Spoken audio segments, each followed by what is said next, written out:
Salut à tous, voilà, moi je m'appelle Sarah, je suis instructeur fitness chez Kineo et je suis également diététicienne nutritionniste.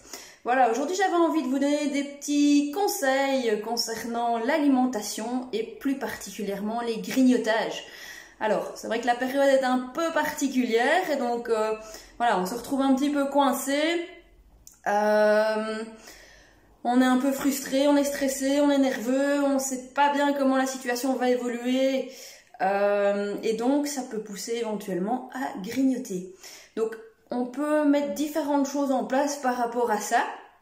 Alors déjà peut-être petit rappel par rapport à ça, c'est d'essayer de bouger quand même.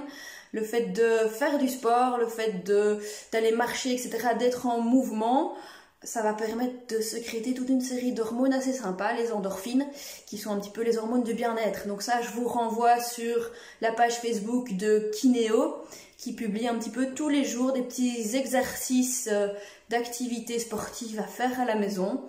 Donc n'hésitez pas, c'est peut-être aussi l'occasion de profiter pour redécouvrir un petit peu les plaisirs de la marche, du vélo, de la course à pied, ou en tout cas des petites activités sportives éventuellement en famille. Sinon, plus au niveau de l'alimentation, donc ce qui est important, on a éventuellement deux situations dans lesquelles on va être tenté de manger, soit la faim, d'accord? Donc ça c'est vraiment un besoin d'énergie. Éventuellement, si on a des fringales qui sont dues vraiment à des hypoglycémies assez régulières au cours de la journée, c'est peut-être simplement parce que peut-être on ne mange pas assez, ou alors on ne compose pas correctement ses repas. Maintenant, il y a un autre type de situation, c'est que tout ce qui est psychologique et émotionnel va aussi induire des envies de manger. Donc là, ça sera un petit peu différent, il n'y a pas un besoin d'énergie à ce moment-là, mais on a vraiment envie de faire partir une tension, une nervosité qu'on ressent. Donc si je prends un exemple concret, moi ce matin par exemple, voilà, je suis bloquée à la maison comme beaucoup de personnes. Et j'étais avec mes deux petites filles en train d'essayer de leur donner des petits exercices d'école à faire. Voilà, ça se passait pas vraiment comme je l'avais voulu. Et donc un peu nerveuse, etc. Et en même temps envie de me détendre, de penser à autre chose. Et c'était pas possible. Donc j'ai pensé à manger du chocolat, c'est vrai, je l'avoue. J'ai pensé aussi à les mettre dans le congélateur. Au final, on a trouvé un compromis, on a été jouer dans le jardin, on s'est bien amusé, en plus on s'est défoulé, on a bougé, ça a fait du bien. Mais donc voilà, petite blague à part, voilà, on a plein de raisons de vouloir grignoter, de vouloir manger, donc je pense que c'est normal. Comme je vous dis, on est stressé, on est nerveux, on a envie de se détendre, voilà, il y a plein de choses assez désagréables pour l'instant. Maintenant, moi, ce que j'ai vraiment envie de vous donner, c'est des petits conseils de base et qu'il est tout à fait possible de mettre en place assez facilement dans votre quotidien actuel. Donc, au niveau de l'alimentation, ce qui va être important, c'est de rétablir éventuellement peut-être un certain rythme au niveau des repas. Ce qu'il faut bien penser, c'est que si votre glycémie fait un petit peu les yo-yo au cours de la journée, donc votre taux de sucre dans le sang, qu'est-ce qui se passe? C'est simplement peut-être parce que vos repas ne sont pas correctement composés. Donc on essaye d'avoir 3 repas sur la journée.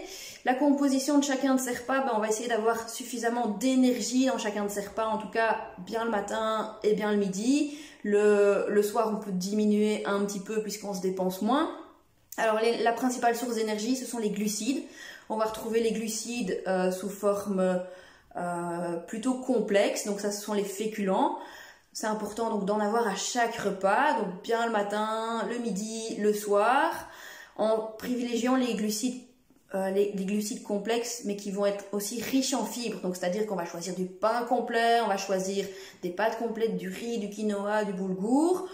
Donc voilà, ayez-en suffisamment le matin et le midi, sinon vous risquez justement vers peut-être 4 heures d'avoir une petite fringale et peut-être de vous ruer à ce moment-là sur n'importe quoi, peut-être parce qu'il y aura eu peut-être une mauvaise nouvelle ou simplement l'envie de vous faire du bien, de vous faire plaisir.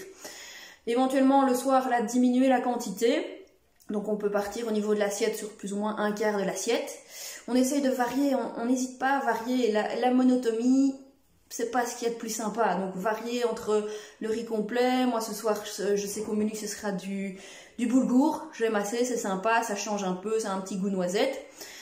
Maintenant, autre petit conseil, c'est associer à chacun de vos repas des protéines, d'accord? Les protéines, on va les retrouver dans quoi? Dans le fromage, dans les produits laitiers, dans la viande, dans le poisson, dans les œufs, dans tout ce qui est légumineuses et substituts végétariens. Donc par exemple, petit déjeuner, on peut partir sur du pain grillé avec du fromage à tartiner fines herbes, et éventuellement un petit fruit qui va accompagner. On peut partir sur des flocons d'avoine avec un petit peu de lait et des raisins secs. On peut partir éventuellement, si on veut quelque chose de plus sucré, sur du pain complet avec un petit peu de confiture et un yaourt grec qui va accompagner. Ça peut être intéressant aussi de mettre en place des collations. Alors, il faut bien distinguer collation et grignotage. Donc, une collation, on va pas partir sur un morceau de chocolat à ce moment-là, ni quoi que ce soit. On va plus partir sur un peu de glucides, un peu de protéines toujours. Donc, une portion de fruits, pommes, avec de nouveau une petite poignée, éventuellement une poignée de noix ou un yaourt grec. Ou on pourrait partir sur une cracotte aux céréales complètes avec du fromage de chèvre par exemple. On accompagne chaque prise alimentaire aussi d'une quantité suffisante d'hydratation. C'est-à-dire que ma collègue du Kinéo Herpan, Sophie, vous a déjà donné des conseils sur l'hydratation. Donc je vous renvoie sur la petite vidéo qui a été faite à ce sujet. Mais hydratez-vous, ça sera important, ça va vous aider aussi. Avec chaque prise alimentaire, c'est important de bien s'hydrater. Entre les repas aussi, ne pas attendre d'avoir soif.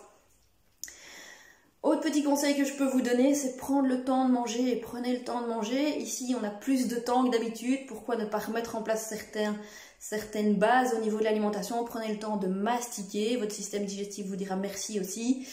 Et surtout, ne mangez pas avec une distraction devant vous. C'est-à-dire que si vous mangez pas devant les infos, etc., vous allez manger plus que ce que vous avez besoin de toute façon. Ça, c'est aussi un petit conseil que vous pouvez mettre en place. Ensuite, si vous avez une envie de chocolat, une envie de glace ou une envie de bonbons, pourquoi pas, d'accord? Il ne faut pas s'interdire tout. Au plus vous allez vous interdire les aliments, au plus vous allez craquer dessus à un moment donné ou un autre, ça c'est sûr, d'accord? Et bien souvent, on va craquer dessus en beaucoup plus grande quantité. Donc le morceau de chocolat, ok, et prenez le chocolat qui vous plaît le plus. Moi par exemple, c'est le chocolat blanc. Alors c'est le pire parce que c'est le plus calorique, le plus sucré, le plus gras. Mais je m'en fous, je vais juste respecter certaines conditions. C'est-à-dire que je vais le manger en fin de repas. Je vais pas faire autre chose. Je vais prendre le temps de le mâcher, de le déguster et de me faire plaisir. D'accord? C'est important. Et autre petit conseil éventuellement que je pourrais vous dire, c'est rester vraiment connecté à vos sensations alimentaires. Si vous avez faim, c'est peut-être l'occasion de manger, d'accord? C'est de réintroduire un rythme alimentaire en fonction de vos sensations de faim et essayez peut-être de prendre plus de temps pour manger, pour justement vous arrêter de manger à temps quand la satiété s'installe. Voilà, à bientôt!